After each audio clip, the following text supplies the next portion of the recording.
Hello students, EduPlusൻ്റെ പുതിയൊരു ക്ലാസ്സിലേക്ക് എല്ലാവർക്കും വെൽക്കം. ഇന്ന് ഇന്ത്യൻ കൾച്ചർ ആൻഡ് ഹെറിറ്റേജിലെ ചാപ്റ്റർ 19 ആണ് നമ്മൾ ഡിസ്കസ് ചെയ്യാൻ പോകുന്നത്. ഇന്ത്യയിലെ സാമൂഹ്യ ഘടന. ഇന്ത്യയിലുണ്ടായിരുന്ന സാമൂഹ്യ ഘടന എങ്ങനെയായിരുന്നെന്നാണ് ഈ ഒരു എൻ്റയർ ചാപ്റ്ററിൽ നമ്മൾ പറയാൻ പോകുന്നത്. നമുക്ക് എന്തായാലും ക്ലാസ്സിലേക്ക് പോകാം.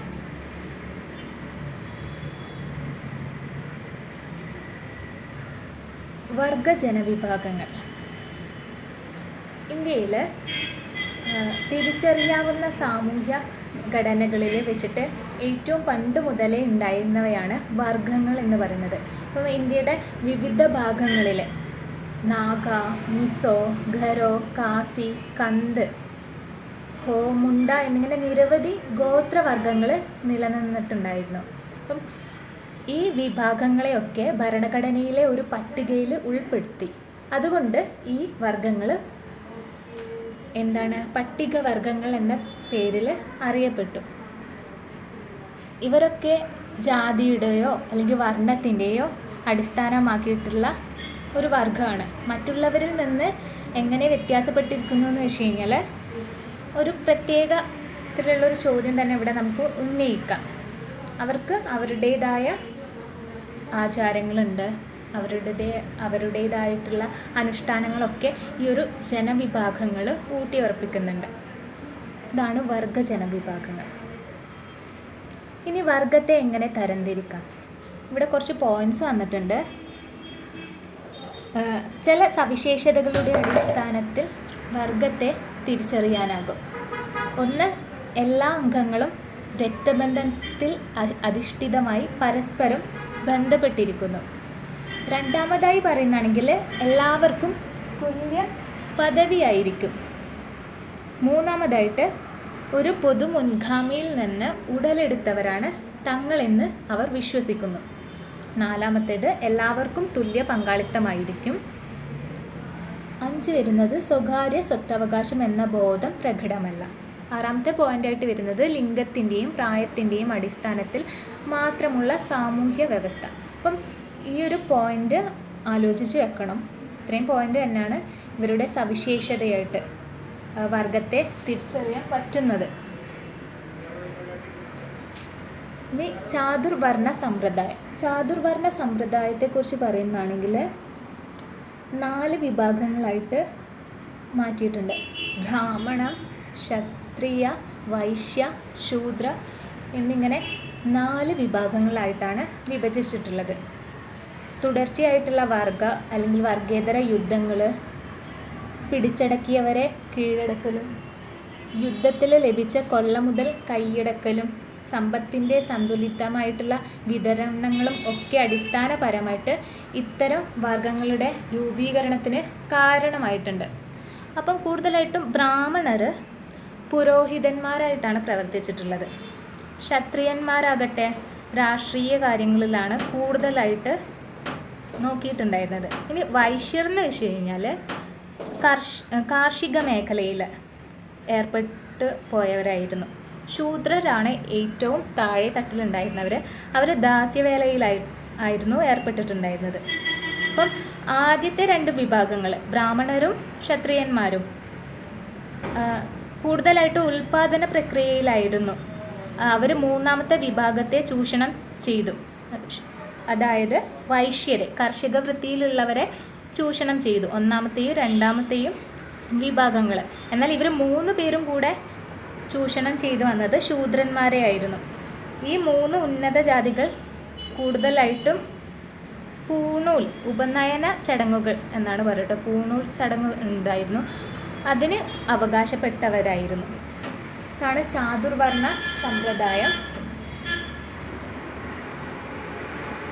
നെക്സ്റ്റ് നമുക്ക് തൊട്ടുകൂടായ്മ എന്താണെന്നൊന്ന് നോക്കാം. ഇന്ത്യൻ സമൂഹത്തിൽ ഒരു വിഭാഗം ജനങ്ങളെ തൊട്ടുകൂടായ്മ എന്ന സമ്പ്രദായത്തിൽ ഉൾപ്പെടുത്തിയിട്ടുണ്ട്. പൊതുവെ ചണ്ടാലർ എന്നാണ് ഈ വിഭാഗക്കാർ അറിയപ്പെട്ടിരുന്നത്. ഉയർന്ന ജാതിയിൽ പെട്ടവർ താമസിക്കുന്ന പ്രദേശങ്ങളിൽ ഇവർക്ക് താമസം നിഷേധിച്ചിട്ടുണ്ടായിരുന്നു. പ്രത്യേക താമസ സ്ഥലങ്ങളിലൊക്കെയാണ് ഇവർക്ക് താമസം അനുവദിച്ചിട്ടുണ്ടായിരുന്നത്. പ്രധാനമായിട്ടും ശവം ദഹിപ്പിക്കലായിരുന്നു ഇവരുടെ ജോലി എന്ന് പറയുന്നത്. അപ്പം ശവത്തിൻ്റെ വസ്ത്രങ്ങൾ മാത്രമേ ധരിക്കാവൂ, പൊട്ടിയ പാത്രങ്ങളിലെ ആഹാരം കഴിക്കാവൂ, ഇരുമ്പാഭരണങ്ങൾ മാത്രമേ ധരിക്കാവൂ എന്നൊക്കെ അന്നത്തെ കാലത്ത് ഇവർക്ക് നിഷ്കർഷിച്ചിട്ടുണ്ടായിരുന്നു. വേട്ടക്കാർ, മുക്കുവർ, തുകൽ തൊഴിലാളികൾ, തൂപ്പുകാർ, കുട്ടനെയ്ത്തുകാർ തുടങ്ങിയ വിഭാഗക്കാർ തൊട്ടുകൂടാത്തവരായിട്ട് മാറി. ഡോം അഥവാ ഡോംബ് എന്ന തൊട്ടുകൂടാത്തവരുടെ വർഗം തന്നെ ആ ഒരു ടൈമിൽ രൂപീകരിക്കുകയുണ്ടായി. സമീപകാലം വരെ ഈ ഒരു തൊട്ടുകൂടായ്മ നിലനിന്നിട്ടുണ്ടായിരുന്നു. അപ്പം ഇതാണ് തൊട്ടുകൂടായ്മ. ഇനി അടിമത്ത സമ്പ്രദായം. അടിമത്ത സമ്പ്രദായം നമുക്ക് തന്നെ എഴുതാവുന്നതാണ്, എന്നാലും ഞാൻ എന്താണ് എക്സ്പ്ലെയിൻ ചെയ്തുതരാം. ഇന്ത്യയിൽ വ്യക്തമായിട്ട് നിർവചിക്കപ്പെട്ടിട്ടുള്ള ഒരു നിയമവിധേയമായിട്ടുള്ള അടിമ ബന്ധം നിലനിന്നിട്ടുണ്ടായിരുന്നു. എക്സാമ്പിളായിട്ട് പറയുന്നതാണെങ്കിൽ അടിമ സ്ത്രീയിൽ യജമാനന് ഒരു കുട്ടി ജനിച്ചു കഴിഞ്ഞാൽ ആ ഒരു യജമാനൻ്റെ പുത്രന് കിട്ടുന്ന എല്ലാ സ്ഥാനവും നൽകി പോന്നിട്ടുണ്ട്. കൂടാതെ ആ ഒരു സ്ത്രീയും നിയമപരമായിട്ട് സ്വതന്ത്രയായിരുന്നു. അവൾ പിന്നീട് അടിമയായിരുന്നില്ല. പിന്നാണെങ്കിൽ സംസ്കൃതത്തിൽ ഇവരെ ദാസന്മാർ എന്നാണ് വിളിച്ചിട്ടുണ്ടായിരുന്നത്. അടിമകളെ വീട്ടുജോലിക്കാരായോ വ്യക്തികളുടെ സഹായികളായിട്ടോ ആണ് ഇന്ത്യയിൽ അടിമകൾ ജോലി ചെയ്തിട്ടുണ്ടായിരുന്നത്. അടിമകളെ കൊല്ലാനുള്ള അവകാശം യജമാനന് ഉണ്ടായിരുന്നില്ല.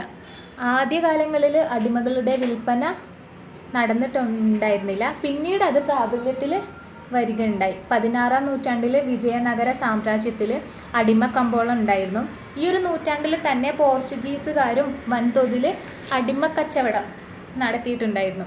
ധാരാളം അടിമകളെ തൊഴിൽശാലകളിലുണ്ടല്ലോ അവിടെയും കൃഷിയിടങ്ങളിലൊക്കെ പണിയെടുപ്പിച്ചിട്ടുണ്ടായിരുന്നു. ഈ ഒരു രീതി പിന്നീട് ബ്രിട്ടീഷ് ഭരണത്തിലും പിന്തുടർന്നതായിട്ട് നമുക്ക് കാണാൻ കഴിയും. ഇതിനെതിരെ ശക്തമായി പ്രതികരിച്ച ഒരു വ്യക്തിയായിരുന്നു കോൺവാലിസ് പ്രഭു. ഇതാണ് അടിമ സമ്പ്രദായത്തിൽ നമുക്ക് പറയാനുള്ളത്. ഇനി കുടുംബം എന്ന് വെച്ച് കഴിഞ്ഞാൽ പുരാതന ഇന്ത്യൻ കുടുംബം കൂട്ടുകുടുംബമായിട്ടായിരുന്നു ഉണ്ടായിരുന്നത്. എല്ലാവർക്കും അറിയാം കൂടുതൽ കുറേ ആ ഒരു കൂട്ടുകുടുംബത്തിൽ കുറേ പേരുണ്ടാവും. ഒരു വലിയ ട്രീ തന്നെ ആയിരിക്കും ആ ഒരു കുടുംബം എന്ന് വെച്ച് കഴിഞ്ഞാൽ. ഒരു കുടുംബത്തിൽ തന്നെ 2-3 തലമുറകൾ ജീവിക്കുന്നുണ്ടായിരുന്നു. എല്ലാവർക്കും കൂടിയിട്ടൊരു അടുക്കള എന്ന തോതിലാണല്ലോ അപ്പോൾ ഉണ്ടായിരുന്നത്. അപ്പോൾ സ്വത്തുക്കൾ എല്ലാ അംഗങ്ങൾക്കും പൊതുവായിട്ടുള്ളതാണെന്നാണ് അന്ന് പറയപ്പെട്ടിട്ടുണ്ടായിരുന്നത്. കുടുംബത്തിലെ എല്ലാ കാര്യങ്ങളും നോക്കി നടത്തുന്നത് പൊതുവെ പുരുഷന്മാരായിരുന്നു. അപ്പോൾ മധ്യകാലം മുതൽ വ്യക്തികളുടെ സ്വകാര്യ സ്വത്തുക്കൾ വീതം വെക്കാറുണ്ടായിരുന്നില്ല. വിവാഹമായാലും വിവാഹമോചനായാലും പിന്തുടർച്ചാവകാശം, പിന്നെ ദത്ത്, രക്ഷാകർതൃത്വം, കുട്ടികളുടെ സംരക്ഷണം എന്നിങ്ങനെയുള്ള കാര്യങ്ങളിൽ സ്വാതന്ത്ര്യത്തിന് ശേഷം ഓരോ മതവിഭാഗത്തിനും അവരുടേതായിട്ടുള്ള വ്യക്തി നിയമങ്ങൾ ഭരണഘടന അനുവദിച്ച് കൊടുത്തിട്ടുണ്ടായിരുന്നു. അപ്പോൾ 1955-56 ഹിന്ദു മത നിയമങ്ങളും മുസ്ലിം, ക്രിസ്ത്യൻ, പാർസി കുടുംബങ്ങൾ അവരുടെ മതത്തിൻ്റേതായ വ്യക്തി നിയമങ്ങളും അനുസരിച്ച് ജീവിച്ചു പോന്നു. ഇതാണ് കുടുംബത്തെക്കുറിച്ച് പറയാനുള്ളത്. ഇനി നമുക്ക് നെക്സ്റ്റ് നോക്കുന്നത് ഇന്ത്യൻ സമൂഹത്തിൽ അന്നുണ്ടായിരുന്ന വിവിധ തരം വിവാഹങ്ങളെക്കുറിച്ച് പറയുകയാണെങ്കിൽ ഉയർന്ന ജാതിയിലെ സ്ത്രീയും താഴ്ന്ന ജാതിയിലെ പുരുഷനും തമ്മിലുള്ള വിവാഹം അത് ഒരു തരത്തിലുള്ള വിവാഹമാണ്. അതിനെ പ്രതിലോമ വിവാഹം അല്ലെങ്കിൽ ഹൈപ്പോഗാമസ് എന്ന് പറയുന്നുണ്ട്. ഇതൊരു തരത്തിലുള്ള വിവാഹമായിരുന്നു കേട്ടോ. ഉയർന്ന ജാതിയിലുള്ള സ്ത്രീയും താഴ്ന്ന ജാതിയിലുള്ള പുരുഷനും. ഇനിയിപ്പം ഇതിന് നേരെ തിരിച്ച് താഴ്ന്ന ജാതിയിലെ സ്ത്രീയും ഉയർന്ന ജാതിയിലെ പുരുഷനും തമ്മിലുള്ള വിവാഹം. മൂന്നാമതായിട്ടുള്ള വിവാഹം വരുന്നത് വ്യത്യസ്ത ജാതികൾ അഥവാ വർണ്ണങ്ങൾ തമ്മിലുള്ള വിവാഹം. അതാണ് മൂന്നാമതായി വരുന്ന വിവാഹം. പിന്നെ ജീവിത പങ്കാളിയുടെ എണ്ണത്തിൽ അല്ലെങ്കിൽ അടിസ്ഥാനത്തിൽ ചിലപ്പം അതായത് ഒരാൾക്ക് ഒന്നിലധികം ഭാര്യമാരെ ഉണ്ടാവാം അല്ലെങ്കിൽ ഒന്നിലധികം ഭർത്താക്കന്മാരുണ്ടാവാം. ആ ഒരു തോതിൽ ഒന്ന് വരുന്നത് ഏകപതി എന്ന് വെച്ച് കഴിഞ്ഞാൽ ഒരു പെണ്ണിന് ഒരു ഭർത്താവ് എന്ന രീതിയിൽ. ഏകപത്നി ആയാലും അത് തന്നെയാണ് വരുന്നത് അല്ലേ, ഒരു ഭർത്താവിന് ഒരു ഭാര്യ എന്ന രീതിയിൽ. പിന്നെ ബഹുഭാര്യാത്വം, ബഹുഭർത്തൃത്വം, ഒന്നിലധികം ഭാര്യമാരോ അല്ലെങ്കിൽ ഒന്നിലധികം ഭർത്താക്കന്മാരോ ഉണ്ടാവുന്ന രീതി. പിന്നെ താഴ്ന്ന ജാതിക്കാർക്കിടയിൽ പ്രവരമോ ഗോത്രമോ നിലനിൽക്കുന്നില്ല. അതായത് പിതൃ സഹോദരി, അച്ഛൻ്റെ സഹോദരിയുടെ സഹോദരൻ്റെ മക്കൾ തമ്മിലുള്ള വിവാഹം അവർക്ക് നിയമവിധേയമാണ്. ഇവർക്കിടയിൽ വിവാഹമോചനവും പെട്ടെന്ന് തന്നെ നടക്കുന്നുണ്ട്. ഇന്ത്യയിൽ ആണെങ്കിൽ ഏകപതി വിവാഹം സർവ്വസാധാരണമായിട്ട് നമ്മളെപ്പോഴും എല്ലാവരും ഇപ്പം അങ്ങനെ തന്നെയാണ് ഇന്ത്യയിൽ കഴിച്ചു പോകുന്നത്. ഒരാൾക്ക് ഒരു പാർട്ട്ണർ എന്ന തോതിലാണ് വരുന്നത്. എന്നാൽ ബഹുഭാര്യാത്വം നിരോധിക്കപ്പെടുന്നില്ല അല്ലേ? മുസ്ലിങ്ങൾക്കിടയിലും നമ്മളത് കാണപ്പെടുന്നുണ്ട്. ഇപ്പം അങ്ങനെ ഇല്ലെങ്കിൽ കൂടെ മുൻപൊക്കെ ഉണ്ടായിരുന്നു. സമ്പന്നർക്ക് ഒന്നിൽ കൂടുതൽ ഭാര്യമാരുണ്ടായിരുന്നു. മുസ്ലിങ്ങൾക്ക് ചില പ്രത്യേക നിബന്ധനകൾ പാലിച്ചുകൊണ്ട് 4 ഭാര്യമാർ വരെ ആകാവുന്നതാണ് അല്ലേ? ആധുനിക നിയമം ഇത് സാധൂകരിക്കുന്നുമില്ല. ഇതാണ് ഇന്ത്യൻ സമൂഹത്തിലെ വിവിധ തരത്തിലുള്ള വിവാഹങ്ങൾ. ഒരു ക്വസ്റ്റ്യൻ വരാമെന്നുണ്ടെങ്കിൽ ഇതൊക്കെ എഴുതി കൊടുത്താലും മതി. ഇനി ഇന്ത്യൻ സമൂഹത്തിലെ സ്ത്രീ പദവി എന്താണെന്ന് നോക്കാം. അപ്പോൾ പുരാതന കാലഘട്ടത്തിൽ നോക്കുകയാണെങ്കിൽ പുരുഷ മേധാവിത്വത്തിനു പോലും എല്ലാ ചടങ്ങുകളിലും സ്ത്രീകളെ പങ്കെടുപ്പിച്ചിട്ടുണ്ടായിരുന്നു. പിന്നീട് അവർക്ക് സമൂഹത്തിൽ തുല്യസ്ഥാനം ലഭിച്ചു പോകുന്നില്ല. സ്ത്രീധനത്തിനപ്പുറം യാതൊരു സ്വത്തവകാശത്തിനും അവർക്ക് സ്ഥാനമൊന്നും ഉണ്ടായിരുന്നില്ല. പിന്നെ മധ്യകാലഘട്ടത്തിൽ സ്ത്രീകളെ കൂടുതലും പ്രൊമോട്ട് ചെയ്യാൻ അന്നത്തെ ശ്രമിച്ചിട്ടുണ്ടായിരുന്നില്ല എന്ന് വേണമെങ്കിൽ നമുക്ക് പറയാം. അതായത് വിവാഹം, കുടുംബം നോക്കി നടത്തലും ആയിരുന്നു അവരുടെ പ്രധാന ജോലിയായിട്ടും വരുന്നത്. ആ ഒരു ടൈമിലൊക്കെ തന്നെ ആണെങ്കിൽ സ്ത്രീകൾ മുഖം മറയ്ക്കാൻ മറ്റൊരു പുരുഷൻ അല്ലെങ്കിൽ പുറമേയുള്ള ഒരാൾ അവരുടെ മുഖം കാണരുത് എന്ന രീതിയിൽ അവർ മുഖം മറയ്ക്കുവാൻ ശ്രമിച്ചിട്ടുണ്ടായിരുന്നു. പിന്നെ കൂടുതലായിട്ട് ഉയർന്ന ജാതിയിൽപ്പെട്ട സ്ത്രീകൾക്കുണ്ടല്ലോ ആ ഒരു ടൈമിൽ ചിലർക്കൊക്കെ വിദ്യാഭ്യാസം ലഭിച്ചിട്ടുണ്ടായിരുന്നു. ആ ഒരു കാലഘട്ടങ്ങളിൽ ഡാൻസ്, പാട്ട് പാടാനുള്ള അനുവാദം ഉയർന്ന ജാതിയിൽപ്പെട്ടവർക്ക് മാത്രമാണ് ഉണ്ടായിരുന്നുള്ളത്. ഉയർന്ന ജാതിയിലെ സ്ത്രീകൾക്ക് ഉണ്ടായിരുന്നില്ല. അവർക്ക് വിദ്യാഭ്യാസം കിട്ടിപ്പോന്നിട്ടുണ്ട്. എന്നാൽ ഉയർന്ന ജാതിയിലെ സ്ത്രീകൾക്ക് പാട്ട് പാടാനും ഡാൻസ് ചെയ്യാനുമുള്ള അധികാരം ഉണ്ടായിരുന്നില്ല. അതൊക്കെ കൂടുതലും കിട്ടിയത് താഴേക്കിടയിലുള്ള സ്ത്രീകളിലേക്കാണ്. അവർക്ക് ഡാൻസ് ചെയ്യാം, പാട്ട് പാടാം ഒക്കെ സ്വാതന്ത്ര്യം ഉണ്ടായിരുന്നു. എന്നാൽ ഉയർന്ന ജാതിക്കാർക്ക് അതുണ്ടായിരുന്നില്ല. പിന്നെ പുത്തൻ ആശയങ്ങളുടെ സ്വാധീനവും കോളനി വൽക്കരണവും കുറേയധികം മാറ്റങ്ങളൊക്കെ പിന്നീട് കൊണ്ടുവന്നു. 1889 സതി നിരോധിച്ചു. 1895 പെൺകുട്ടിയെ കൊല്ലുന്നത് കൊലപാതകമായി കണക്കാക്കി. പിന്നെ ആണെങ്കിൽ 1956 ആദ്യ വിധവ പുനർവിവാഹം നടന്നു. ഇതൊക്കെയായിരുന്നു പിന്നീട് കൈവരിച്ചിട്ടുണ്ടായിരുന്ന നേട്ടങ്ങൾ. ഇപ്പം പണ്ടുണ്ടായിരുന്ന സ്ത്രീ പദവി മുൻപ് അവർക്ക് ഒരു സമൂഹത്തിൽ തുല്യസ്ഥാനം ലഭിച്ചിട്ടുണ്ടായിരുന്നല്ല. പിന്നീടുള്ള കാലഘട്ടങ്ങളിൽ പല മാറ്റങ്ങളും കൊണ്ടുവരാൻ സാധിച്ചു. ഇനി നെക്സ്റ്റ് വരുന്നത് ഇന്ത്യയിലെ വർഗ സമൂഹങ്ങളുടെ സ്വഭാവ സവിശേഷത എന്താണെന്ന് നോക്കാം. ഇന്ത്യയിൽ പുരാതനമായിട്ടുള്ള സമൂഹങ്ങളെ ഇപ്പം നമ്മൾ വിശേഷിപ്പിക്കുന്നതാണ് വർഗമെന്ന്. ഇവയ്ക്കൊരു പൊതുവായിട്ടുള്ള സ്വഭാവ സവിശേഷതകളുണ്ട്. ഒന്ന് പറയുന്നതാണെങ്കിൽ വളരെ പുരാതന കാലഘട്ടത്തിലാണ് വർഗങ്ങളുടെ വേരുകൾ നമുക്ക് കാണാൻ പറ്റുന്നത്. പിന്നെ ആണെങ്കിൽ വനപ്രദേശങ്ങളിൽ ജീവിച്ചു പോകുന്നവരാണ് ഇവർ, കൂട്ടമായിട്ട് ജീവിച്ചു പോകുന്നവർ. അതായത് ബാഹ്യലോകവുമായിട്ട് ഇവർക്ക് യാതൊരുവിധ ബന്ധവുമില്ല. അവർക്ക് അവരുടേതായിട്ടുള്ള ആചാരങ്ങളും ആയിട്ട് ജീവിക്കുന്ന ഒരു തരത്തിലുള്ള ആൾക്കാർ, ഇവരെയാണ് വർഗങ്ങൾ എന്ന് പറയുന്നത്. പിന്നെ അവരുടെ സാമൂഹ്യ സാമ്പത്തിക വിദ്യാഭ്യാസ വികസനത്തിന് മുൻതൂക്കം കൊടുക്കേണ്ടിയിരിക്കുന്നു. ഇന്നത്തെ കാലത്ത് അവർക്കും പ്രത്യേകിച്ച് പരിഗണന സർക്കാരൊക്കെ കൊടുക്കുന്നുണ്ട്. പിന്നെ അവരുടെ സാംസ്കാരിക രീതിയും ജീവിതശൈലിയും മറ്റു സമൂഹങ്ങളിൽ നിന്നും തികച്ചും വ്യത്യസ്തമാണ്.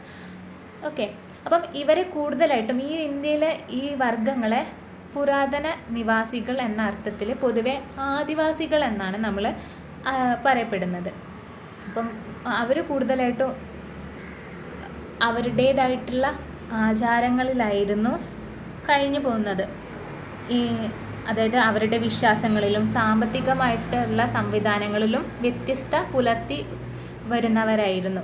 അപ്പം ഇന്നത്തെ കാലത്ത് നോക്കുന്നതാണെങ്കിൽ കുറേ ഈ SC ST പട്ടികവർഗം അങ്ങനെയുള്ള ആൾക്കാരൊക്കെ നമ്മൾ ഈ ഒരു മേഖലയിൽ പെടുന്നതാണ്. അപ്പോൾ അവർക്കൊക്കെ നമ്മൾ എന്താണ് അവരുടെ വ്യവസ്ഥിതി വ്യത്യസ്തപ്പെട്ട് എടുക്കുന്നതിനെ കൊണ്ട് തന്നെ കുറേ ആനുകൂല്യങ്ങൾ കൊടുക്കുന്നുണ്ട്. അപ്പം പുരാതനമായിട്ടുള്ള ആദിവാസി പിൻഗാമികളായിട്ടാണ് ഈ കൂട്ടരെ നമ്മൾ പറയപ്പെടുന്നത്.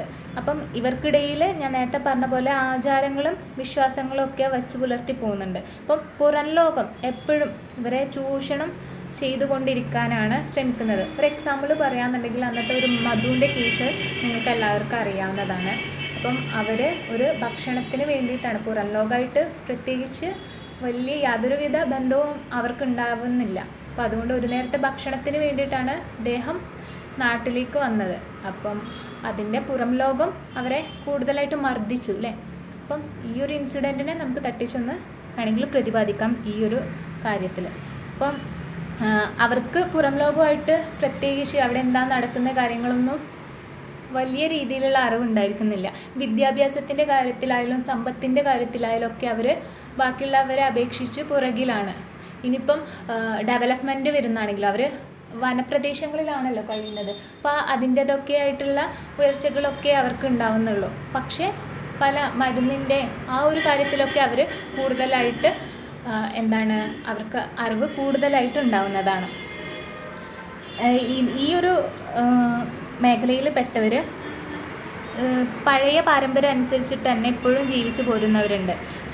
ചിലർ ഇന്നത്തെ ആനുകൂല്യങ്ങൾ സ്വീകരിക്കുന്നുണ്ട്. ചിലർ ഫാക്ടറികളിൽ ജോലിക്ക് പോകുന്നു. വേറെ ചിലർ മറ്റു തൊഴിലുകളിൽ ഏർപ്പെടുന്നു. ഇവർ കൂടുതലായിട്ട് ഇവരെ പറയുമ്പോൾ നമുക്ക് പ്രകൃതിയുമായിട്ട് ഇഴകി ചേർന്ന് ജീവിക്കുന്നവരും ഭൂമിയോടും പ്രകൃതിയോടും സ്നേഹം സ്വീകരിക്കുന്ന മനോഭാവം വെച്ച് പുലർത്തുന്നവരുമായിട്ട് പറയുന്നു. കൂടുതലും നാച്ചുറലായിട്ടാണ് ഇവർ കണക്റ്റഡ് ആയിട്ടുള്ളത്. അതുകൊണ്ടാണ് ഇവരുടെ വാസസ്ഥലം കുന്നിൻ ചെരുവുകളിലും മലമുകളിലും അല്ലെങ്കിൽ വനപ്രദേശങ്ങളിലും ആയിട്ട് മാറുന്നത്. ഓക്കെ, ഇനി പട്ടികവർഗക്കാർ. കേന്ദ്ര സർക്കാർ ഇത്തരം വിഭാഗങ്ങളെ, ഞാൻ മുൻപ് പറഞ്ഞ വിഭാഗങ്ങളെ 427 വിഭാഗങ്ങളെ കണ്ടെത്തുകയും അവരെ പട്ടികവർഗ ലിസ്റ്റിൽ പെടുത്തുകയും ചെയ്തിട്ടുണ്ട്. ഈ വർഗങ്ങളാണ് പട്ടികവർഗക്കാർ എന്ന് വിളിക്കപ്പെടുന്നത്. ഭരണഘടനയിൽ അവർക്ക് പ്രത്യേക ആനുകൂല്യങ്ങളോ അവകാശങ്ങളോ ഉറപ്പു നൽകുന്നുണ്ട്. 30 ലക്ഷത്തിലേറെ ജനസംഖ്യയുള്ള ഗോൺസ്, ബിൽസ്, സന്താൾസ് എന്നീ വിഭാഗങ്ങളാണ് എണ്ണത്തിൽ മുന്നിലായിട്ട് വരുന്നത്. പിന്നെ ഞാൻ നേരത്തെ പറഞ്ഞ മിനാസ്, മുണ്ട തുടങ്ങിയിട്ടുള്ളവരും 5 ലക്ഷത്തിലേറെ ജനസംഖ്യയുള്ള വർഗ്ഗക്കാരും ഉണ്ട്. പിന്നെ 42 വിഭാഗങ്ങൾ വേറെയും വരുന്നുണ്ട്.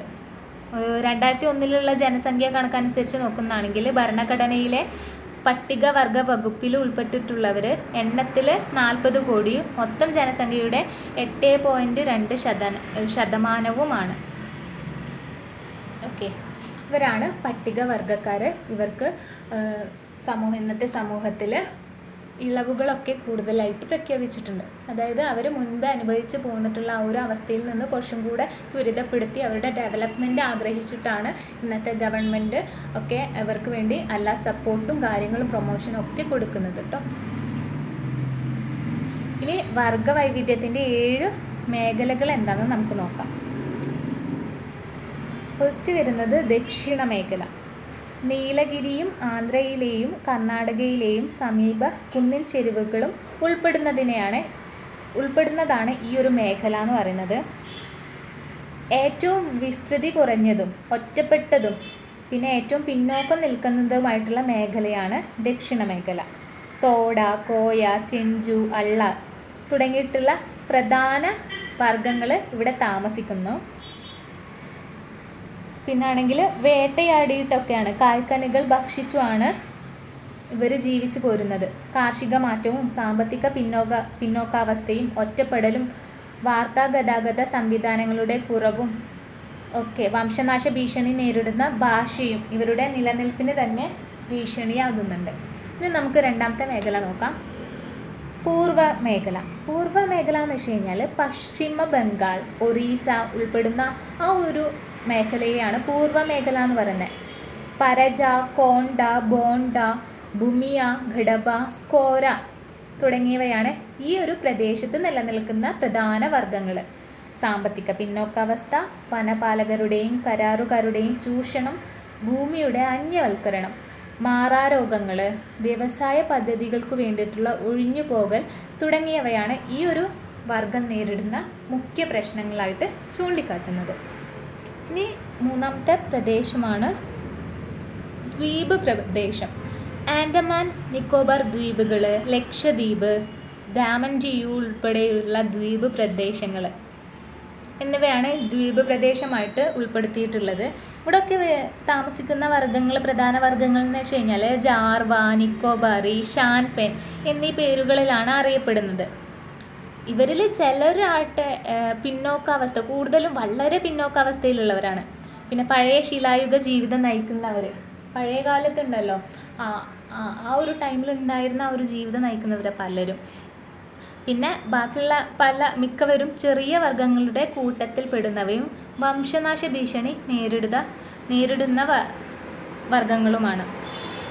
പിന്നെ ഇവിടെ ഏറ്റവും കൂടുതലായിട്ട് നിലനിൽപ്പല്ല, അതിനേക്കാൾ കൂടുതലായിട്ട് പോഷകാഹാരക്കുറവും മാറാരോഗങ്ങളുമാണ് ഇവരുടെ ഈ ഒരു വർഗ്ഗക്കാരെ അലട്ടുന്ന മറ്റ് പ്രശ്നങ്ങൾ എന്ന് വെച്ച് കഴിഞ്ഞാൽ. ഇനി നമുക്ക് ഉത്തരമേഖല നോക്കാം. ഉത്തര മേഖലയെ കുറിച്ച് പറയുന്നതാണെങ്കിൽ ഉത്തര പൂർവ്വ മേഖല, പിന്നെ മധ്യമേഖല അല്ലേ. അപ്പം ഉത്തര മേഖല വെച്ച് കഴിഞ്ഞാൽ ഹിമാചൽ പ്രദേശ്, പഞ്ചാബ്, ഉത്തർപ്രദേശ്, ബീഹാർ ഈ ഇത്രയും സംസ്ഥാനങ്ങൾ ഉൾപ്പെടുന്ന മേഖലയാണ് ഉത്തര മേഖല എന്ന് പറയുന്നത്. ഇവിടെ ഉണ്ടാവുന്ന പ്രധാന വർഗ്ഗങ്ങൾ ഗാസ, ബോക്സ, ബോഡിയ, ഗജ്ജ എന്നിവയാണ്. ഗാസ ബോഡിയ വർഗ്ഗക്കാർ പരവതാനി നിർമ്മാതാക്കളും ഇന്തോ ചൈന അതിർത്തി വ്യാപാരത്തിൽ ഏർപ്പെട്ടിട്ടുള്ളവരാണ്. ഇനി ഗജ്ജ വർഗ്ഗക്കാർ ഇടയന്മാരെന്ന് വെച്ച് കഴിഞ്ഞാൽ ആടുകളെ മേയ്ക്കുന്നവർ. ദാരിദ്ര്യം, നിരക്ഷരത, അന്യത, വാർത്താഗതാഗത മാർഗങ്ങളുടെ അപര്യാപ്തത തുടങ്ങിയവയാണ് ഈ മേഖലയിലെ മുഖ്യ പ്രശ്നങ്ങൾ. അപ്പം ഇതൊക്കെയാണ് ഉത്തര മേഖലയിലുള്ള പ്രധാന വർഗ്ഗക്കാർ വരുന്നത്. ഇനി വരുന്നത് ഉത്തരപൂർവ്വ മേഖല. ഉത്തരപൂർവ്വ മേഖലയിൽ ഉൾപ്പെടുന്ന എന്ന് വെച്ച് കഴിഞ്ഞാൽ 7 വടക്ക് കിഴക്കൻ സംസ്ഥാനങ്ങൾ ഉൾപ്പെടുന്നുണ്ട് ഈ ഒരു മേഖലയിൽ. നാഗന്മാർ, ഖാസി, ഗോറ, മിഷിഗ്, മിരി, കർബി, അപത്തോസ് തുടങ്ങിയവയാണ് ഈ ഒരു മേഖലയിലെ പ്രധാന വർഗ്ഗങ്ങളായിട്ട് കാണപ്പെടുന്നത്. പിന്നെ നമ്മുടെ മാറി വരുന്ന കാർഷിക രീതി ഉണ്ടല്ലോ, അതുമൂലം കൂടുതലായിട്ടും പരിസ്ഥിതി പ്രശ്നങ്ങൾ, പിന്നെ ആണെങ്കിൽ ഒറ്റപ്പെട്ട വാർത്താവിനിമയ സംവിധാനങ്ങളുടെ കുറവും ഒക്കെ ഈ ഒരു വർഗം നേരിടുന്ന മുഖ്യ പ്രശ്നമാണ്. ഇത്തരം ഒറ്റപ്പെടൽ മൂലം അവർ ഇന്ത്യയുടെ മുഖ്യധാരയിൽ നിന്നും അകറ്റപ്പെടുന്നുണ്ട്. അപ്പം അയൽ സമൂഹങ്ങൾ മാത്രമായിട്ടാണ് അവർ കൂടുതലായിട്ട് ബന്ധത്തിലേർപ്പെടുന്നത്. ഇതിൽ നിന്നും നമ്മുടെ രാജ്യത്ത് നിന്ന് ഇവർക്കുള്ള ശത്രുത, നമ്മുടെ രാജ്യത്ത് ഇവർക്ക് എന്താണ് ചെറിയ രീതിയിലുള്ള ശത്രുത കാണും അല്ലേ. നമ്മുടെ രാജ്യത്തായിട്ട് പോലും മറ്റുള്ളവരുമായിട്ടാണ് കൂടുതൽ കമ്മ്യൂണിക്കേഷൻ വരുന്നത്. കാരണം നമ്മുടെ രാജ്യത്തേക്ക് അവർക്ക് കമ്മ്യൂണിക്കേറ്റ് ചെയ്യാനുള്ള കാര്യങ്ങൾ നടക്കുന്നില്ല. അതുകൊണ്ട് ഇനിയിപ്പോൾ പിന്നെ അവസാനമായിട്ട് വരുന്ന 7ാമത്തെ മേഖലയായിട്ട് വരുന്നത് മധ്യമേഖല.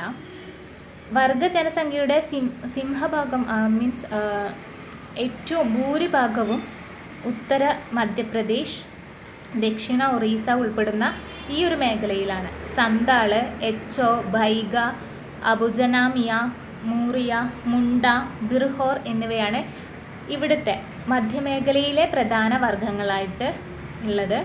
ഭൂമിയുടെ അന്യവൽക്കരണവും കടബാധ്യതയുമാണ് ഇവർ നേരിടുന്ന മുഖ്യമായ പ്രശ്നങ്ങൾ. ഈ ഒരു മേഖലയിലുള്ള സന്താൾ വിഭാഗങ്ങൾക്ക് ഒലേച്ചിക്കി എന്ന പേരിൽ സ്വന്തമായിട്ട് തന്നെ ഒരു ലിപി ഉണ്ട്. അപ്പം ബൈഗകൾ ഒരു പ്രമുഖ കാർഷിക സമൂഹമാണ്. ബൈഗകൾ എന്ന് വെച്ച് കഴിഞ്ഞാൽ ഒരു പ്രധാനപ്പെട്ട വർഗ്ഗമാണ് മധ്യമേഖലയിൽ. അപ്പോൾ അവർക്കൊരു കാർഷിക സമൂഹം തന്നെയുണ്ട്. ഈ പ്രദേശത്തെ ഏറ്റവും പിന്നോക്കമായ ബിർഹോസ് ദാരിദ്ര്യം മൂലം വംശനാശ ഭീഷണി നേരിടുന്ന ഒരു വർഗ്ഗമാണ്. വംശനാശ ഭീഷണി എന്ന് വെച്ച് കഴിഞ്ഞാൽ അവരുടെ വംശം തന്നെ നശിച്ചു പോവാനായിന്ന്. അതിൻ്റെ ഇനിയിപ്പം ഒരു സീഡ് പോലും, അതിൻ്റെ അവസാന കണ്ണി പോലും ഇല്ലാത്ത രീതിയിൽ മൊത്തത്തിൽ അത് തുടച്ചു മാറ്റപ്പെടുന്നു. ആ ഒരു രീതിയിലാണ് വംശനാശം കൊണ്ട് ഉദ്ദേശിക്കുന്നത്. അപ്പം ഇത്തരം 7 മേഖലകളെ കുറിച്ചിട്ടാണ് വർഗ മേഖലകളെ കുറിച്ചിട്ടാണ് നമ്മളിന്ന് ഇപ്പം പറഞ്ഞു നിർത്തിയത്. ഇനി അവസാനമായിട്ട് നമുക്ക് നോക്കാനുള്ളത് വർഗ ഉപപദ്ധതികൾ എന്നാൽ എന്തെന്നാണ്. അപ്പം 5ാം പഞ്ചവത്സര പദ്ധതി കാലത്ത് തുടക്കമിട്ട സമഗ്രമായൊരു പദ്ധതിയാണ് വർഗ ഉപപദ്ധതികൾ എന്നുകൊണ്ട് ഉദ്ദേശിക്കുന്നത്. വർഗങ്ങളെ ചൂഷണം ചെയ്യുന്നത് ഇല്ലാതാക്കുക, സാമൂഹ്യ സാമ്പത്തിക വികസനം എന്നിവയെ ലക്ഷ്യമാക്കിയിട്ട് മറ്റു പ്രദേശങ്ങളുടെ വികസനവുമായുള്ള വിടവ് നികത്തുക, ജീവിത നിലവാരം മെച്ചപ്പെടുത്തുക തുടങ്ങിയവയാണ് ഈ ഒരു വർഗ ഉപപദ്ധതിയുടെ ലക്ഷ്യങ്ങളായിട്ട് വരുന്നത്. അപ്പം ഇത്തരം കാര്യങ്ങളുണ്ട്. ഇന്ന് നമ്മൾ പഠിച്ചത് വർഗജന വിഭാഗങ്ങളെ കുറിച്ച് പറഞ്ഞു, വർഗത്തെ തരംതിരിക്കുന്നത് എങ്ങനെയാണെന്ന് പറഞ്ഞു. ഈ ചാതുർവർണ്ണ സമ്പ്രദായം എന്താണെന്നും നമ്മൾ നോക്കിക്കണ്ടു. പിന്നെ സമൂഹത്തിൽ അന്ന് നിലനിന്നിട്ടുണ്ടായിരുന്ന തൊട്ടുകൂടായ്മ, അടിമത്ത സമ്പ്രദായം, അന്നത്തെ കുടുംബം എങ്ങനെയായിരുന്നു, കൂട്ടുകുടുംബമായിരുന്നു അല്ലേ. പിന്നെ ആ ഒരു ടൈമിലുണ്ടായിരുന്ന വിവാഹങ്ങൾ, വിവിധ തരം വിവാഹങ്ങൾ, സ്ത്രീകൾക്ക് അന്നത്തെ കാലത്ത് ഉണ്ടായിരുന്ന പദവി എത്രത്തോളം ഉണ്ടായിരുന്നു എന്നൊക്കെ നമ്മൾ പറഞ്ഞു. പിന്നീട് കണ്ടത് വർഗങ്ങളുടെ സമൂഹം, അവരുടെ സ്വഭാവ സവിശേഷത, അവരെ വർഗവൈവിധ്യത്തിൻ്റെ മേഖലകൾ, വർഗ ഉപപദ്ധതികൾ. ഇത്രയും കാര്യങ്ങളാണ് ഇന്നത്തെ ക്ലാസ്സിൽ ഡിസ്കസ് ചെയ്തത്. എല്ലാവർക്കും മനസ്സിലായെന്ന് വിശ്വസിക്കുന്നു. And thank you. ഇന്നത്തെ ക്ലാസ് ഇവിടെ അവസാനിപ്പിക്കുകയാണ്.